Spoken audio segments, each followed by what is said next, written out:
Hey there, everybody. This is Greg Bukovatz with Ninja Bomb Marketing here in Springfield, Missouri. And today I've got with me Fawn Rechkemmer, who owns the local business Itty Bitty City. Hey there, Fawn. How are you today? I'm good. How are you, Greg? Doing great. Enjoying all this quarantine at home, the kids buzzing around. And okay, let's be honest, I'm ready for things to go back to normal. But My normal is kids buzzing around, but I'm ready for that Uh, too. yeah. And I guess we're not going to get kids going back to school in schools this year. So we just started summer in March. So Yeah. whatever, we all live through this one. Fawn, tell us a little bit about your business, Itty Bitty City, and how you got started in it. Yeah. So Itty Bitty City is a creative play center. We say we're designed for ages 8 and younger, but we welcome kids of all ages and their families to come in and play. We have several different play areas or themed play spaces that kids can play in. And so we also say we're sneakily educational because as kids are playing, they're developing. And Mhm. so we, in addition to just wanting families to have fun and make memories, we're also, um, helping out with with development and letting kids learn as they have fun. So Awesome. um, we If started at Itty City. It kind of came out of my background is in working in the museum field. I worked for the Discovery Center for several years and also did some teaching. We lived in Little Rock for a while, and I did some teaching in a museum down there while we lived there too. And so when we would travel, we would always visit places with our own children all around the country of different children's museums and play centers, and just felt like it was something that Springfield, was missing, and that we felt like we being my husband and I, had the resources to, or the experiences to fill that gap. Well, that's fantastic. What a cool idea. If I were to, my kids are quite a bit older now, which we were talking about similarities in our kids earlier. But if I were to say, bring nephews or friends, kids in for an afternoon, what what would I expect as a parent who's never been there before? What could I expect? Is there like parent seating areas? Is it more like you get down there on the mats and play with your kids, or is it, how structured is it? We're not super structured. We get that question a lot of, people come into the front desk and we get them all checked in. The first thing that we have you do when you come in is go to our hand washing stations in our lobby, and everybody washes hands before they go in and play. And probably, a lot of dads actually really like our hand washing stations because they're automated, and so you just stick your hands in, and it's kind of like a car wash for your hands.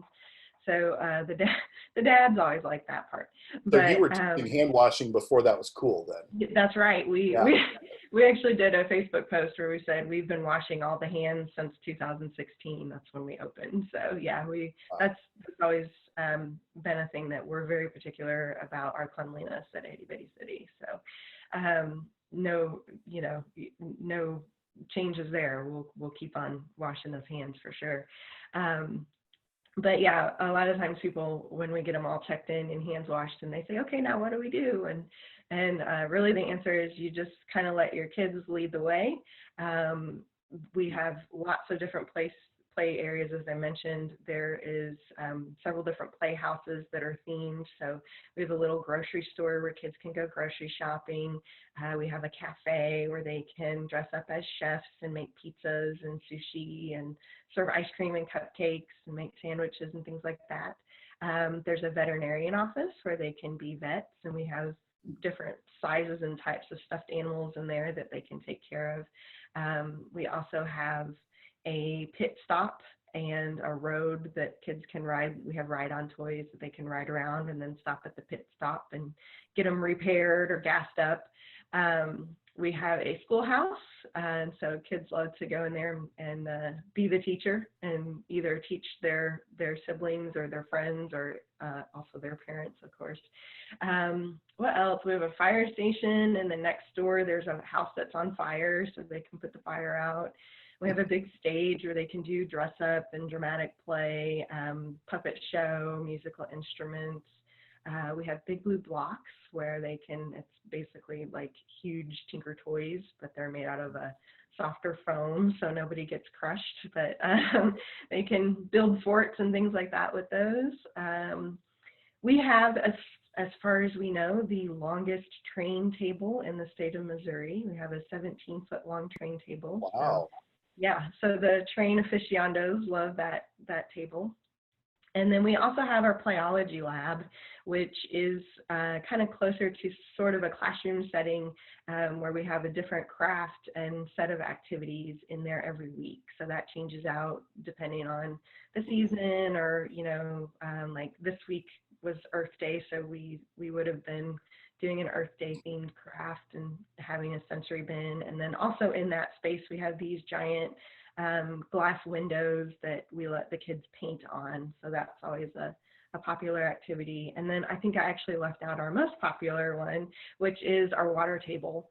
So we have a water play area where kids can, there's water flowing through the table, and so they can build up little dams, or there's pipe works that they can put together to build water ducts and pumps where they can pump out water and things. So that's a very popular place. So lots of things. Those were always popular with my kids too. The water table was the one I hated. Yeah. Because they would go from the water table to the sand table. Oh, yeah. And, you know, then it was just game over. You know. Yeah, we don't have we stay away from the sand. We don't have a sand table, but they do definitely get very wet in the table. So. Well, and something you didn't mention, I think is important to mention, is you also have a shop, right? You have a store where people like me can buy things there for our kids, because our kids enjoyed playing with that little sushi set so much that they want to take one home with them, right? Yeah. So we have a toy shop, and we do have several of the things that we have out in the play centers. We have for sale in the toy shop. We carry a lot of Melissa and Doug, which is a very popular brand with parents and kids. And then we also have green toys and several other lines of toys that are kind of tried and tested in our play centers. So yeah, we love those toys. And we also offer classes, I forgot to mention. So if you brought your nephews on a Friday, you could catch our Itty Bitty City Music Makers Club class that is part of what we do. That's a 30-minute class that kids can pop into and learn some music, play some instruments. It's taught by a music therapist, so she's she knows what she's doing. And so she teaches music, but is also teaching social skills and school readiness skills through that class. So. That sounds awesome. You guys have a lot that you offer. My apologies if my face looked funny there for a moment. I need to install like a production light or something on the exterior of my office door, because I have children out there going tick, tick, tick, tick, tick, tick, tap, tap, tap, tap. And then when Dad didn't answer after like the second tap, the door opened and one of them decided to come on in and just start foraging through my office. So anyhow, this is the life we now lead. It's people ask me if I'm available, and I'm like, I'm kids at home available. Yeah. That's kind of our level of availability for meetings. Yeah. So yeah. In the midst of so many options to engage and entertain our children, how does your business stand out? Well, I think I kind of accidentally already answered that question. I think you kind of did, but like I said, we put a lot of effort into making sure that our play space is clean, not only with the hand washing, but we always have a staff member that is cleaning and sanitizing. We do have a lot of toys in our space, loose toys, and so we're kind of on a constant rotation of keeping those clean and just making sure that everything is as clean as we can possibly make it granted that there are kids, running in the space real time. But so that's one thing that we work really hard on. And then, as I also mentioned, we're of course a place to come and have fun, and we have places for parents to sit and hang out, but we also really encourage parents to get right in there with their kiddos and be part of the play process and sneak in. We try to sneak in that education component of letting kids learn. And it's a great way for parents to learn what their kids like too, or how they learn best. If you have a kiddo that is spending a lot of time at the train table, then we know that that's something that they really like to do. They really like to create scenarios, or they really like kind of calmer or more orderly play. So that's something that hopefully we want the parents to kind of observe and take home with them, so that they can apply those types of play and that type of learning at home too. Yeah, I know that's both of those are kind of a stark contrast too. And this is not a dig on, bounce house places or, that sort of environment, because that's, my kids are that age. They want to go, and bounce. And when you walk into one of those places, you're both mystified at the fact that your children are going to go play for 2 hours without bugging you, and you're also terrified at the fact that you're looking at it going, how long has it been since this place has been cleaned? What diseases are we going to come home with? You're just like, put your socks back on. I don't know what's going to happen. And it's nice to know that parents can take their kids to a place where things are clean, and that was important to you guys before all of this has come about. To your other point, I was thinking that it's all too often it's just super easy for us as parents to come to a place and we just expect our kids to be entertained, and just go. I just need a few minutes on my phone so that I can stare into the screen and not worry about you tugging on my ankles or whatever. But honestly, a place like yours and these Discovery Museum type places where you kind of drew your inspiration from, they're the best places for us as parents to be able to really connect with our kids and see how their brains are growing. The processes and things that are going through them. You see that in real time, because it's so easy to see them in their creative state, and you're like, oh my goodness, I had no idea they thought that way, or they could put that and that together. And anyhow, I always have loved these kind of facilities. So it's cool. Yeah, and not to say that we're perfectly happy for parents. We get it that sometimes parents they need a break, or they need a little separation, and it's good that kids need to learn how to have independent play too. And so we're kind of looking for the hybrid experience where we're not so big that your kid runs off and disappears and you're not sure where they went, but that at least every once in a while, even if you're hanging on a bench getting caught up on your text messages, your child is can cruise by and say, hey mom, I'm taking care of the baby, or whatever they're playing. Very cool. Mm-hmm. Well, let me ask you this. So with COVID-19 restrictions, the way things have been, how has that in the last month or so affected your business? Mm-hmm. How do you see that affecting, your business moving forward? Yeah. Well, I joked the other day that I feel really dizzy from the eternal pivot right now. I feel like pretty much since the beginning of March, we've sort of had to reimagine ourselves at some points on a daily basis, and if not that, at least on a weekly basis.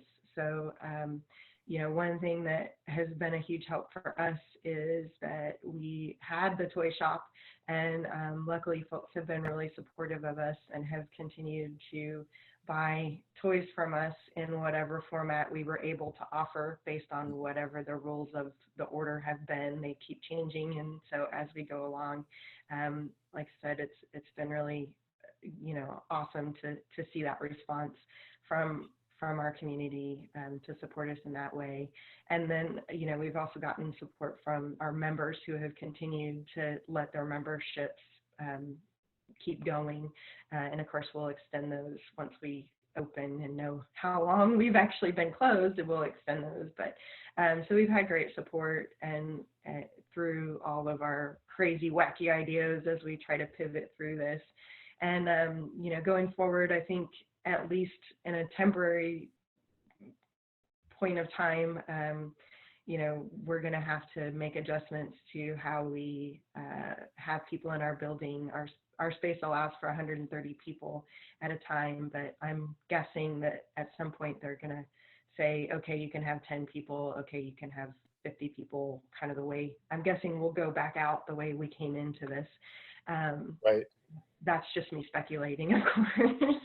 But so we're looking at switching over and doing some private play date type formats where, either a family or a group of people could book our center for 2 hours at a time, and kind of be in control of who is in the space with them, or just doing a ticketed set, scheduled period of 2 hours of play that you can buy tickets for, and it's still a limited number of people, which then would also give us, our plan would be we would have an hour in between each one of those sessions so that we could do our deep cleaning that we normally do, but with a little bit more focus without having people in the space at the same time. So those are just some things we were even tossing around, doing drop-in childcare if people are still working from home. And, like you were just saying, you just can't take one more invasion in your office space, that maybe we could do that for, for part of the day, or, but these are all things that we're still kind of waiting to hear exactly what the reopening process is going to look like before we can really make hard decisions. But that's kind of where we're going. I mean, I think that those are all great ideas. And, one of the things that's frustrated me, I think just from the very beginning, the first Wednesday when things started to just kind of unravel nationally, was people were jumping to like far out decisions. Like, we can't just go from here to here. We got to go from here to way out. And, then all of a sudden it's like, well, we may not even have school next year. And it's like, wait. We haven't even gotten through this school year yet. Let's just like slow down. Let's figure out like what we can deal with right now. Just take off a little bite. Yeah. And so you're kind of doing that. You're not really saying like, this is going to be our business plan moving forward from here on out. We have to completely change everything forever. It's just, we're going to go back into this kind of how we came into it. Yeah. And, things might look a little bit different for a little while, and we'll pause and evaluate and see how that goes. And yeah, I love that. Yeah. You also mentioned something that I think is kind of hit home for my wife and I, and I don't really have a platform to challenge, the broader population to rethink or to think about. But, you said you guys appreciate those that have continued to pay their, monthly memberships and keep that rolling. And that's kind of helped you guys continue to bankroll everything. That was a decision that my wife and I made for, all of our monthly memberships to things, whether it was the Y or bounce house places or whatever, that we did. Even if we couldn't go, we just said, you know what, we're going to keep covering that because we know these businesses rely on that. And so I really appreciate those that made that decision to do that for you, because it's even more important with our local businesses, that our neighbors own. And whatever, I'll use this as a platform to say that I really feel like all of us right now should be cognizant of the fact that, when we opt not to pay for something, that somebody else is being affected by that. So bravo to those who have memberships with you guys that kept that up. That's, it's a commitment, but it was a wise decision. So yeah. Anyhow, go ahead. Yeah. I was just going to say, I feel like I've heard from almost any organization that I know of that has a membership format that they do. I think you cut out there for just a moment. Let's see if you come back.